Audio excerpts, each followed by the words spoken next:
like this, up. We up. Welcome to the State of Hockey podcast, featuring Justin Jelnick and Joe Hayford. Let's talk hockey.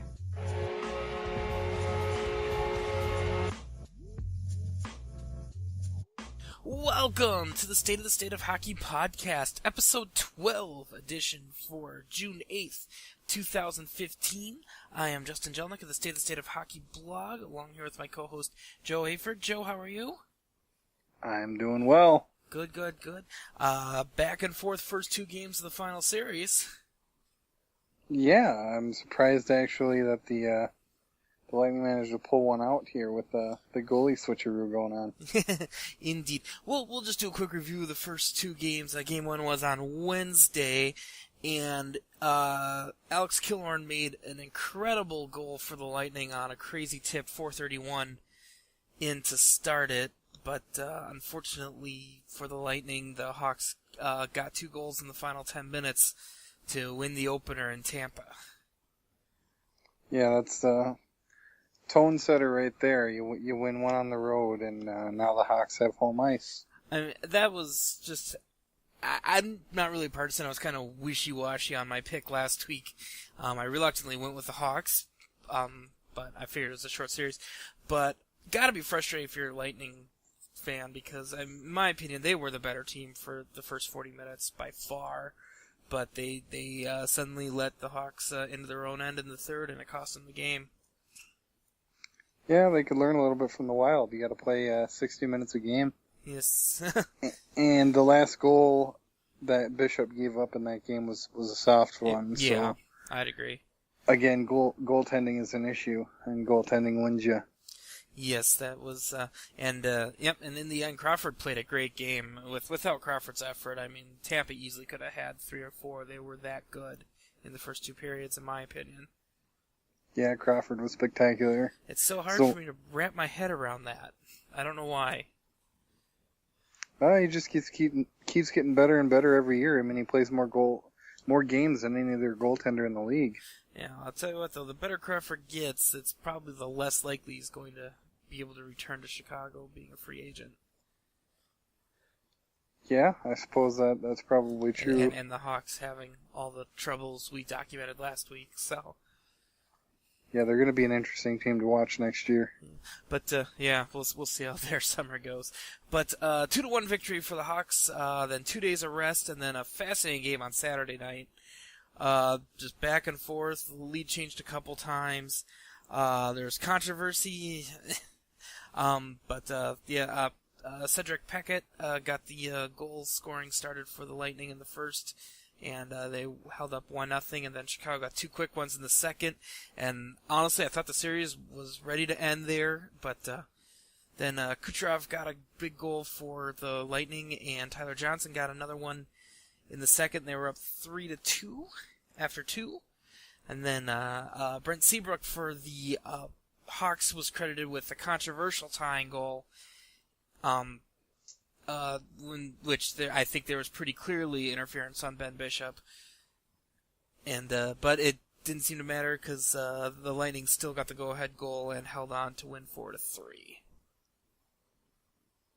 Yeah, it's turning out to be a better series than I thought. That was a great game to watch last night. This was the kind of game I really expected to see from the get-go in this series. I was surprised the first game was so low scoring. I figured this is what these two teams are capable of doing. And it was Crawford that let in the one soft one that he wasn't flushed to the post and it popped in on him. Yeah, I mean, every goaltender makes their mistakes, but it seemed like both goaltenders were making mistakes last game. An interesting situation with the Tampa goaltender, Ben Bishop, because he left this game late or midway through the third. Their backup, Anton Vasilevsky, I hope I'm saying that right, came in. He came in for just about a minute or so at first, was in net when Tampa went ahead, so he actually was in position to be the goaltender of record even after Bishop came in. If Bishop had gone on to finish the game, he could have been the winning goaltender not having faced a shot. which just struck me as funny. I don't know. Yeah, that would have been interesting. But Bishop, after giving it a second try, ended up having to sit out again. Vasilevsky finished it off, got a 5-save effort in the win, including helping kill a late Chicago penalty, Chicago power play resulting from a delay of game penalty. Yeah, I was looking back on the highlights. He had one pretty nice save on Richards' shot from the point where he just stretched out and made the save. But yeah, once again, Tampa won that one 4-3. That series is now tied at 1, heading to Chicago for games on Monday, Wednesday, and then returning to Tampa on Saturday night. So there will at least be 3 more NHL games. There may be 5. I think this is going to be a series, especially if Tampa does manage to get one of the next 2 in Chicago. If Tampa gets one in the next 2 in Chicago, it's going to 7 for sure. Yeah, I don't know. I mean, I kind of wanted to pick Tampa last week, but I just trusted Chicago's depth more, I guess, in the end. But Tampa... Depth and experience. Yeah. But Crawford did not have a good game last night, and both Tampa goaltenders did, up until Bishop had to leave. I'm sure that he wouldn't consider that a good night. Never fun to have to leave a game, especially twice. No, I know there's a lot of jokes going around about that, but hopefully he's all right. Hopefully we see him in warm-ups tomorrow. Yeah, and the way Tampa is playing this so close to the vest, that's probably we won't find out until before Game 3 what happened. So I'm kind of hoping it'll show. What are you guys talking about? We were just messing with him. I doubt that's what happened, but if it was, that's awesome. That'd be the greatest hockey story in a long time. I went back and forth on that third goal Chicago scored last night, but the second replay that I saw pretty plainly showed Hosa's stick was in the crease and impeding Bishop's ability to get from one side to the other. And I think that was clearly a case of goaltender interference that did not get called against the Hawks. You know, that was a common theme throughout the entire playoffs, I think. Chicago, they get away with murder in the crease. And I mean, I'm not trying to sit up on a soapbox and be that guy, but I've seen it repeatedly throughout the playoffs, and it doesn't get called. And it's no coincidence that it's the Blackhawks. I mean, yeah, it's starting to drive me crazy. Yeah, I would agree. I mean, my dislike for biased refs is well documented. And Tampa Bay, as far as I'm concerned, overcame a much worse case of bias in their playoff by actually winning against the Montreal Canadiens without home ice advantage. That, for my money, that's the biggest homer scam in the NHL is the Canadiens at home. So, but they might be dealing with some of that here, especially with 2 games in Chicago. We'll see what the officiating ends up being like. Yeah, we'll have to see. If it's anything like it has been, I'd be worried. If you're a Tampa fan. Yeah. So, are you ready to jump off the Hawks bandwagon after Saturday night's game as far as your pick is concerned? Oh, let's get one thing straight. I'm not on the Hawks bandwagon. Okay, yes. I picked them. As soon as I said it, I knew it was a problem. So. Pick to win the Stanley Cup for many reasons. Mm-hmm. First and foremost being that they are a very talented team. Mm-hmm. Second being that they do have, referees that will basically help them out in cases of, Hossa sticking the goaltender. Yeah. You gotta feel a little bad for true Blackhawks fans, though. I mean, they went so long with such a crappy team. Mm-hmm. So the real Blackhawk fans are the ones that I don't really have a problem with. It's the bandwagon fans that I have a problem with.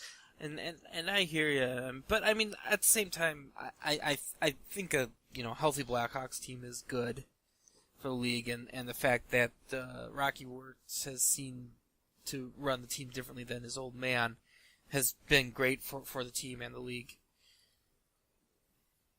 Yeah, I mean, but what's to say we couldn't do that here in Minnesota? Oh, they're working on it. Don't worry, but at least none of the owners here have never decided, that we can't put games at home on TV or anything like that. You know, those are the kind of things that were, you know, the Hawks were basically denying themselves free advertising for years because they were afraid of undermining their gate. Oh, wow. Yeah, that was kind of the real issue there. But yeah, I think, you know, good Blackhawks, good for the league, you know, but I don't mind Tampa's success in emerging as a decent hockey market. Yeah, that's another reason why I'm not really too interested in what's going on right now in the finals. Yeah. I'm not a big fan. I don't like Tampa Bay. They're a horrible sports market. They're not very supportive of their teams. They're 9th in the NHL in attendance. They were the second highest rated market in the game last night across, you know, behind only Chicago as far as TV ratings go. Well, yeah, it's because they're in the finals. What about regular season? Well, that's a good question. I could find out. But, like I said, they're the 9th best attended team in the NHL. I mean...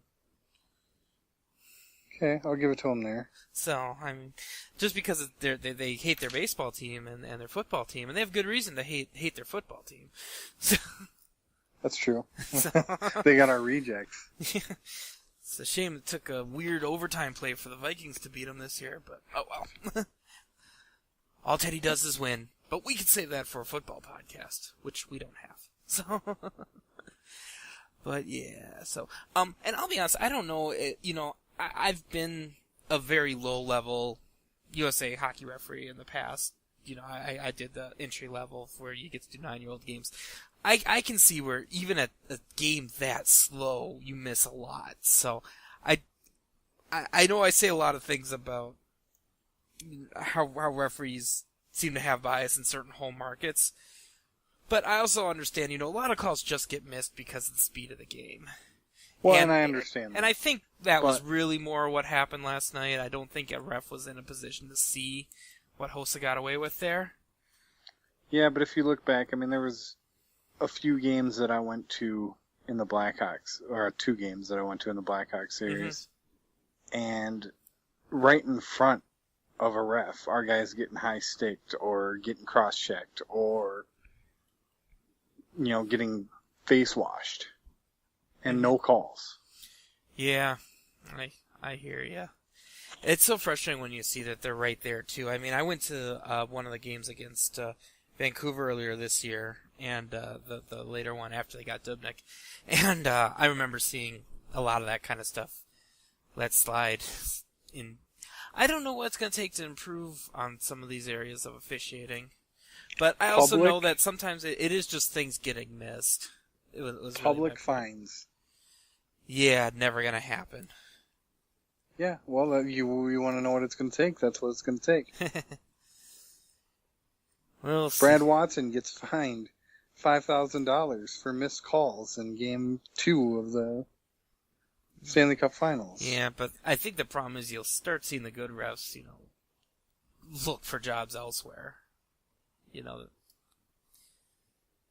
Look for jobs elsewhere. Where are they going to make that much money doing that? I'm sure Europe pays their refs well,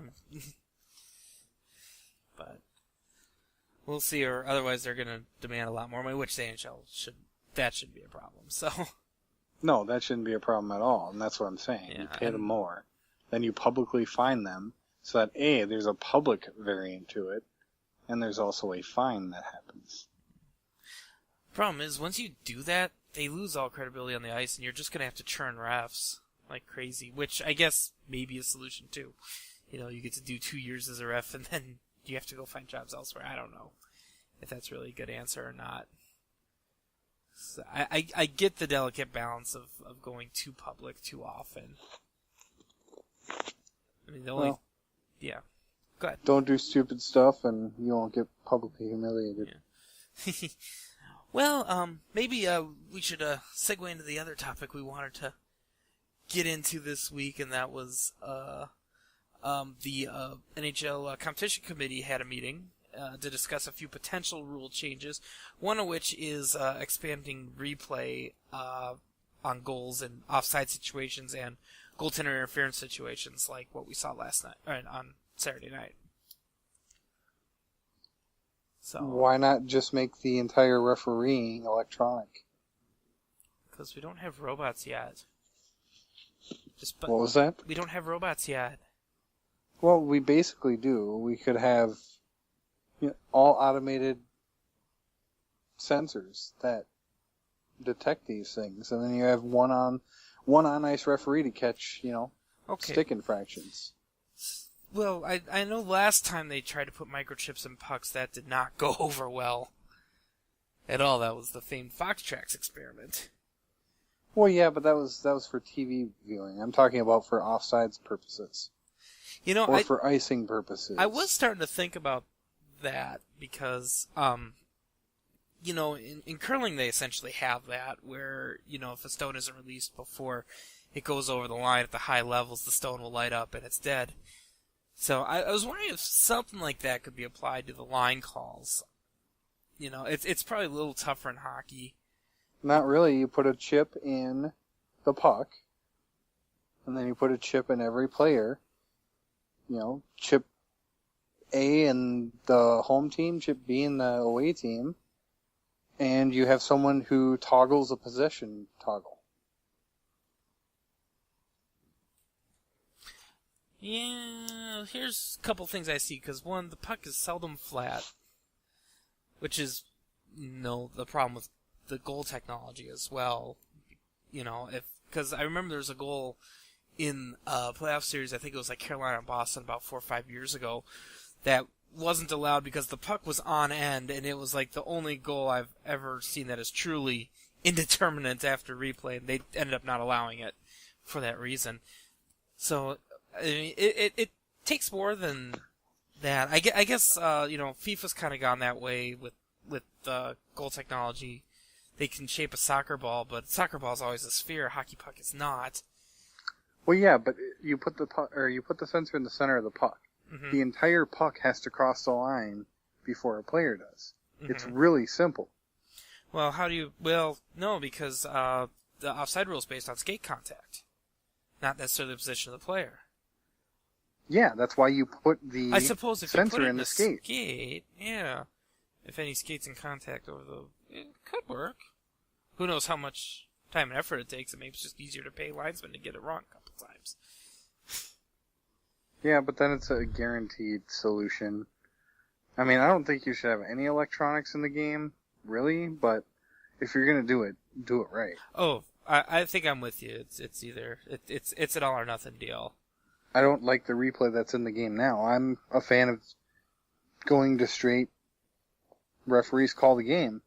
Sometimes they get it right, sometimes they get it wrong, but there needs to be public repercussions for it. I'm comfortable with replay where they have it in the NHL, and that's pretty much strictly on goal decisions. I think I would be comfortable if they expanded it for certain interference decisions. I don't like the idea one bit of calling back an offside, a goal on an offside that took place, 30 seconds earlier. I agree. So I think that they have that internationally. Did really? Yeah, in Russia they have it. Well, this isn't Russia, Danny. Is this Russia? Oh. All right. There's your Caddyshack bump. So, yeah. It just that's I guess where I am, because once a play's been deemed onside, I don't think there's going back. No, you're losing time. You're losing momentum. I mean, play the game. The thing with replay on goal calls is it's pretty much black and white. If you can see white space between the goal line and the puck behind it, you can call that a goal pretty objectively. Which is why I guess I'm comfortable with that. Interference is a very subjective call, and no two standards are the same.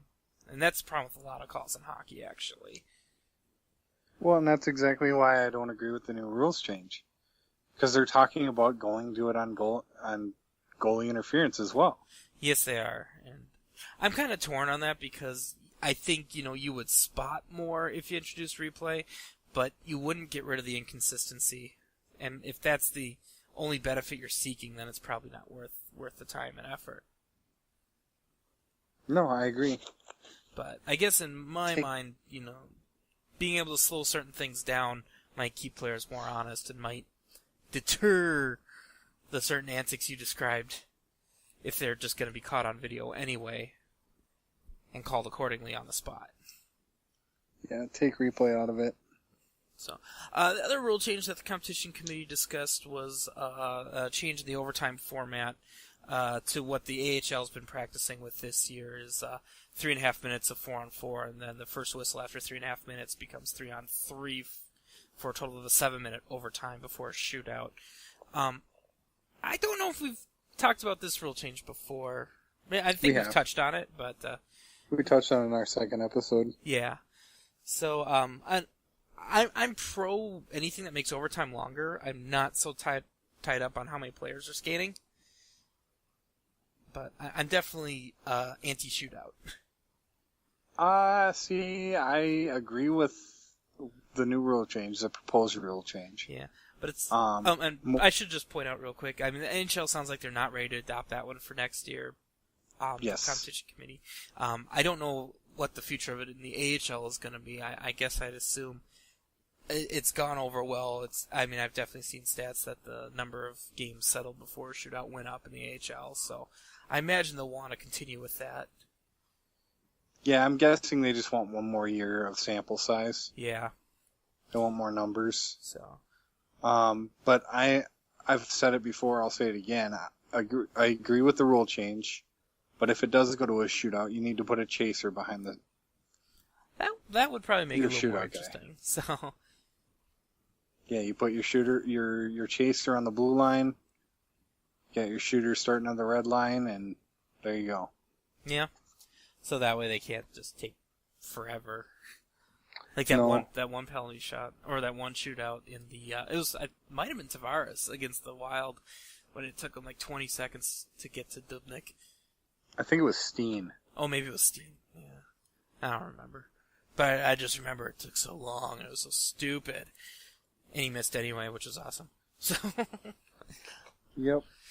Unfortunately, the Koivu backhander would be gone, but I don't know. I mean, he doesn't go in all that slow, but maybe you're right. He'd have to make sure he stays ahead of the shooter. Well, that's the thing, though. That's the fun part of it. Koivu would never be in a shootout. I guess the downside is this would definitely lead to fewer goals and longer shootouts. I don't know how anybody would feel about that, but it'd be so fun to watch, though. It would be fun to watch, but I don't know. I think I'm kind of over the excitement that the shootout was when it was a novelty.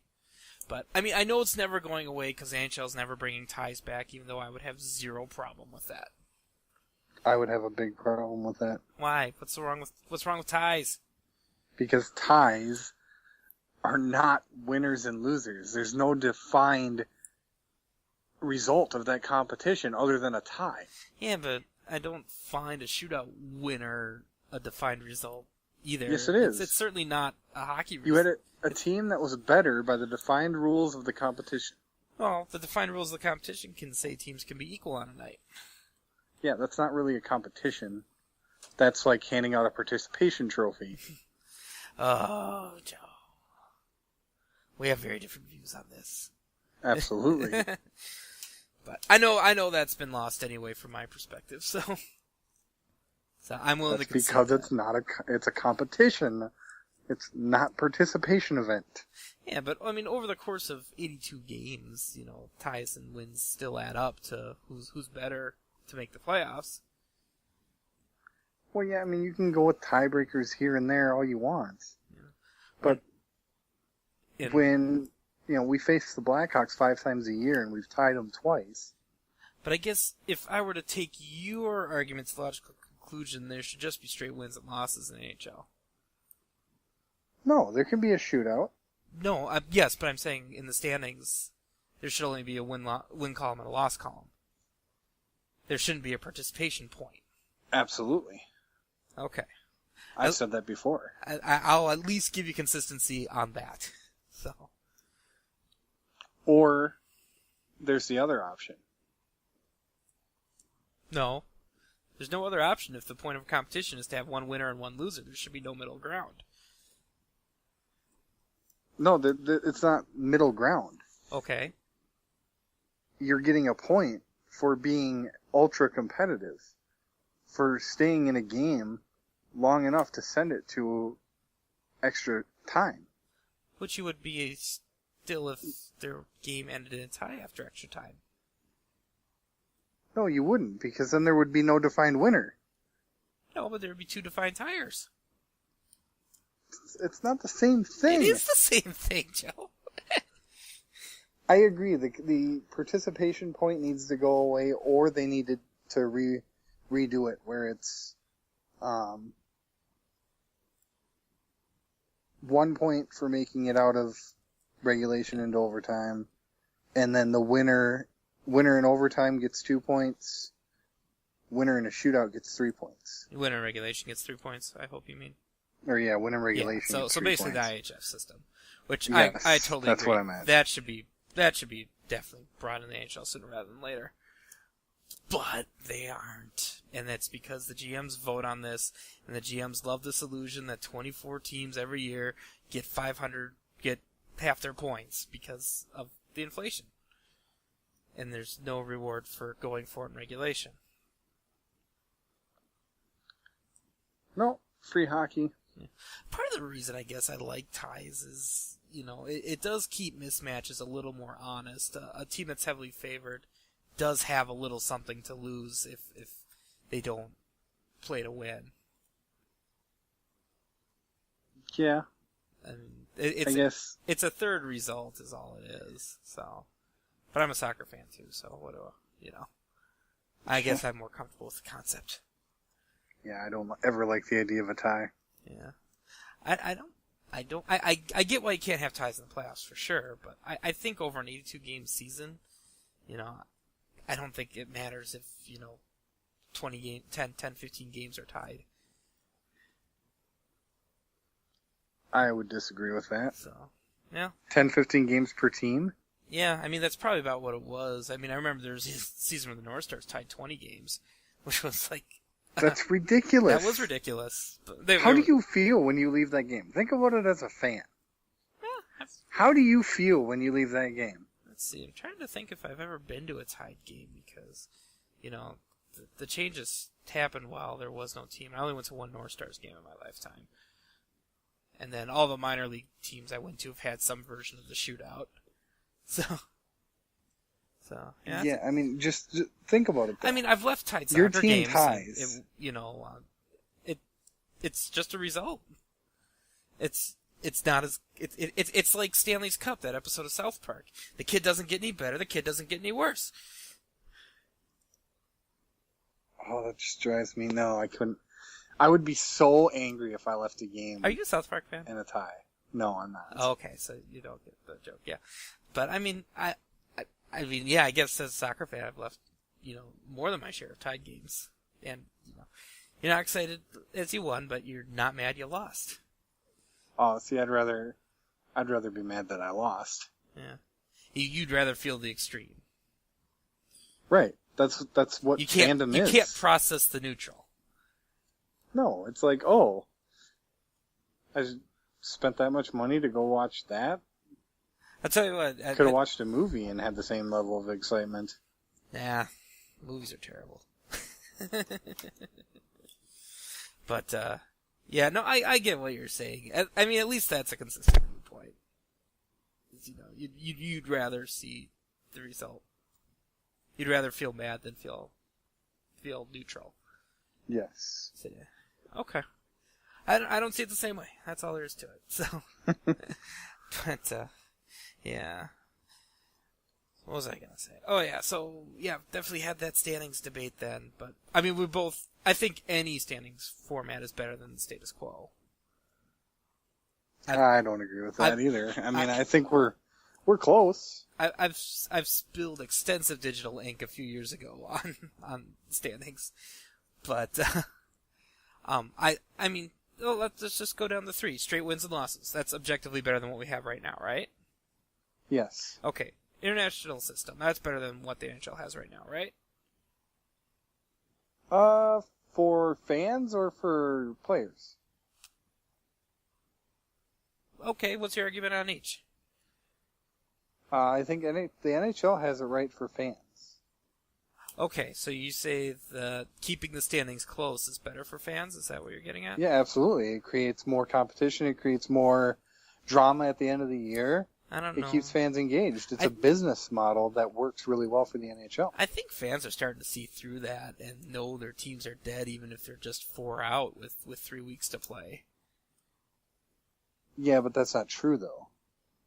Well, kind of is. I mean, If they're 4 points out, yeah. I mean, who's made and that? there's 3 weeks to play, Who's made that level of a comeback in the last, 5 years? Ottawa did it this year. That's true. Ottawa did. Ottawa It's came rare. from 8 down with 3 weeks to go. That's true. But that's in the Eastern Conference. That's my only rebuttal. Well, I'm just saying. No, it's the it's NHL has it right from the fans' perspective Yeah. because it keeps you engaged with your team Okay. throughout the entire year. But is it bad for the fans' perspective that compromises the notion of getting the best 16 teams into the playoffs? But it doesn't. How Huh? does it? Because Tell me one shootout team that should isn't have been a in the playoff playoffs skill. and one team that shouldn't have this year. Well, I guess I could, if I were to run the numbers, I'm sure I could find, if you recalculate the standings according to other formats. But I think rewarding teams that win more games in regulation and giving them higher standings gets better teams in the playoffs. Well, then the Ducks would never be in the playoffs because they win like half their games in overtime. That's true. And they were the number 1 seed in the West. Yeah, they would never Yeah. have won a President's Trophy. Yeah. No, I agree. And maybe they were over-rewarded for that, especially when you look at the fact they got knocked out by a lowly 3 seed. A lowly 3 seed? A lowly Come on. 3 seed. Come on. What are you talking about here? Okay, Still lowly 3 Blackhawks. seed, the best division in hockey. Yeah. So, yeah. And maybe I just, like that too, because usually the Wild are not a good shootout team. They became one, or at least a decent one this year. Think in large part to goaltending. So. Yeah, goaltending, I know. I mean, up till last year, Darcy Kemper was like 23 of 23 in the shootout. And Zach Parise was leading the league, or leading all active NHL players in shootout percentage. Okay. So you're iffy on the international system. I think it's clearly better. You don't. Because you like I like the fan illusion. experience. So. I like the even if it is an illusion, which it kind of is. I agree with you, but it keeps your team closer at the end of the year when it matters. But at the same time, having 3 points available to you for winning in regulation makes wider races closer. In a sense, you'd have to adjust your thinking, and obviously, all the records are out the window as if they aren't already with the inflation that the shootout point has brought. Well, right. I mean, teams will play differently. I guess there's no real way to figure it out unless you actually try it for a season or two. Yeah, Because teams will approach each game differently. absolutely. And we might see pulled goaltenders with right in regulation when a team needs 3 on a points. tie, You're right. which would kind of be cool to see. Absolutely, and I think the quality of third periods would be better too if there was a premium to play for instead of colluding to secure the point and free roll for a second. Yeah, I agree. So, okay. But then I guess you're not up on the pre-1999 NHL system, which still had ties. Oh, I'm up on it. I did not like it. No, oh yeah, that's what I meant. So, you're not a fan. Okay. We hit that hard. So, standings-wise, I think all 3 of those systems are better than the present. The only better setup I see is the 3 points in regulation and the 1 point for losing in overtime. Or straight win-loss. Straight win-loss, yeah. Yeah, so 2 out of 3 ain't bad. And you were kind of iffy on the 3-point, but I think you came around. Sometimes. I mean, you're rewarding an effort by doing that. Right. And that's why I do agree. So do ties! But, yeah. No, you're not rewarding effort by tying. Oh, we're tied. You know what? We don't have to play anymore. We'll just play defense. The most boring freaking hockey ever. Well, I'll grant you this. there's no joy in a scoreless tie unless the goaltenders are phenomenal. I'll give you that. But 4-4, 5-5 tied game could probably be pretty exciting. Yeah, I agree. So I think there's a quality in tied games. But you don't leave there with any sort of emotion. And that's what sports is all about. Sport is an emotional connection. Okay. People are emotionally connected to their team. When you leave a game where you're supposed to be emotionally connected to your team without any emotion, it's going to affect the way you look at that sport, the way you approach your team, the way you support your team in the long run. So, I mean, the time investment entitles you to result. That's where you're at. Absolutely. Okay. And I just see it differently. But it's okay. We can It still is be okay. pals. That's why we're here doing this. That's right. I guess this is a question I'll throw out to Twitter.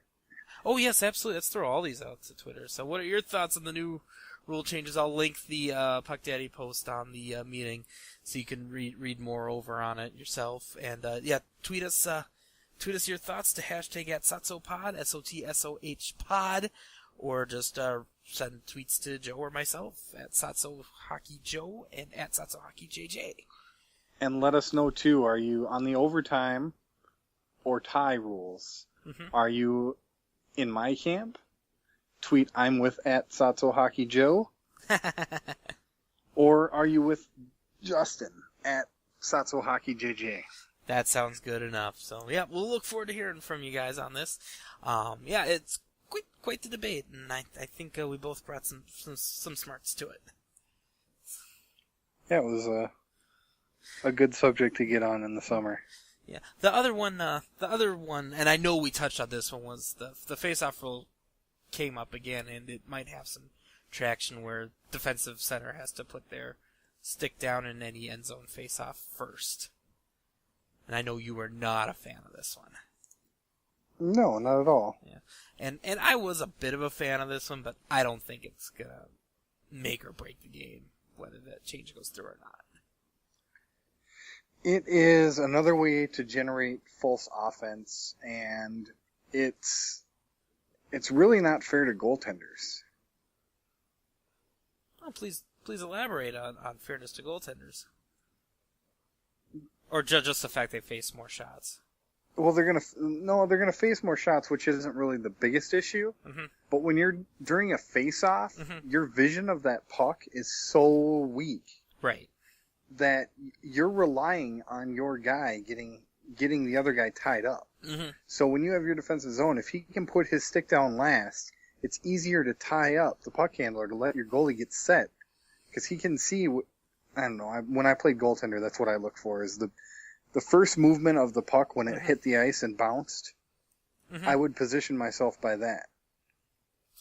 I don't know. My beer league experience has been that the linesmen aren't watching for who's putting their stick down when. But I guess Unless Mikko Koivu's in the circle, because they throw him out every time for doing that. yeah, I suppose in 10 years Koivu might be playing beer league with us. He's probably going back to Finland. Dang it. Yeah, he's probably going to be in Finland. Yeah, so good But- for him. It's nice there, apparently. That's my opinion on it. Is the goaltender? It's going to lead to a lot of goals off the face-off. Yeah, which I and it's personally, just not fair. I personally enjoy face-off goals. I mean, I enjoy them too when they're earned. Right.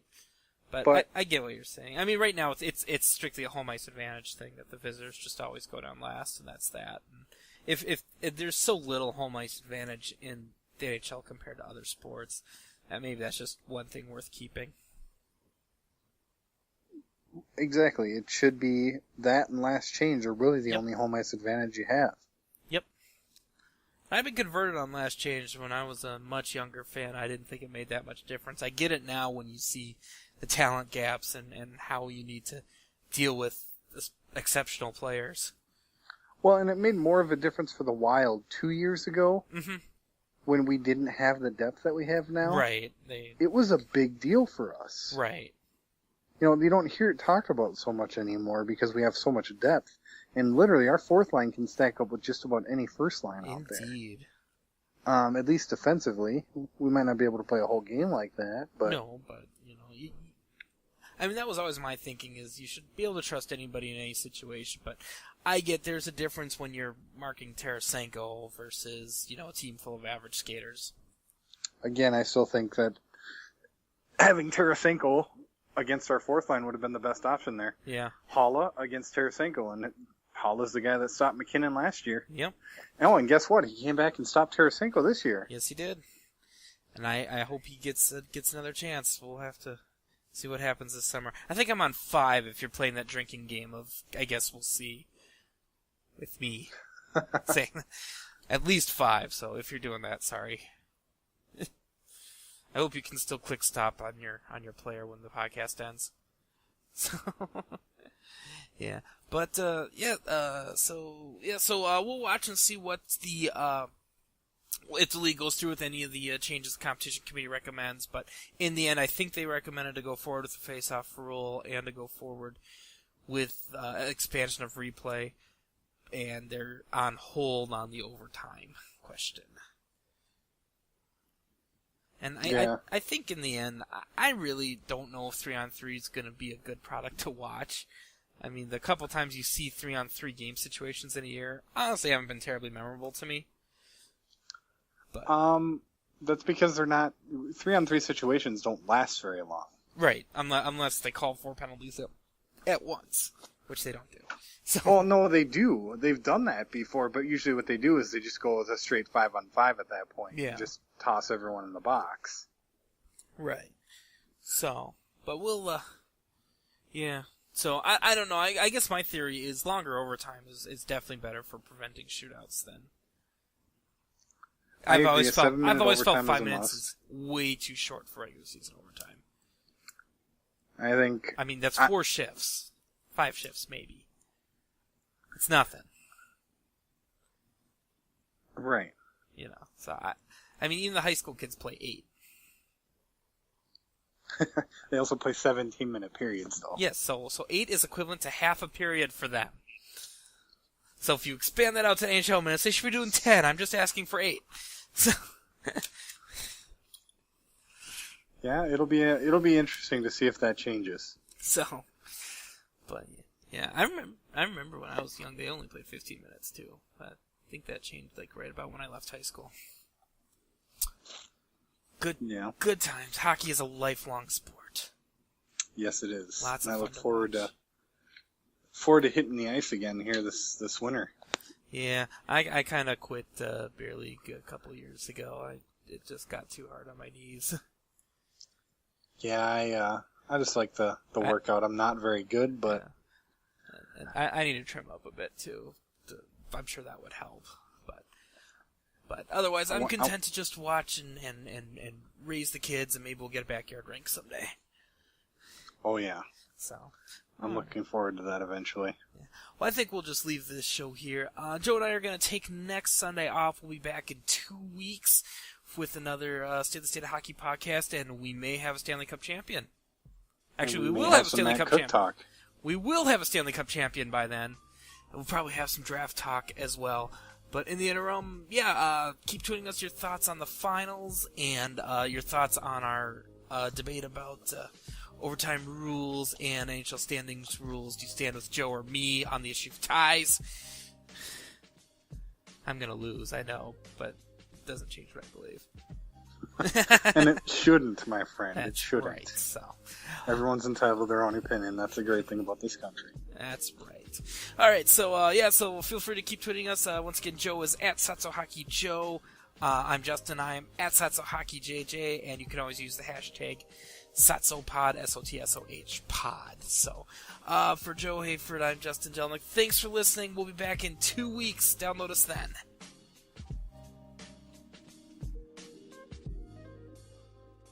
Thanks for listening to the State of the Hockey podcast. The music was created and produced by Deeb. To hear more of his tracks, visit soundcloud.com/Deeb.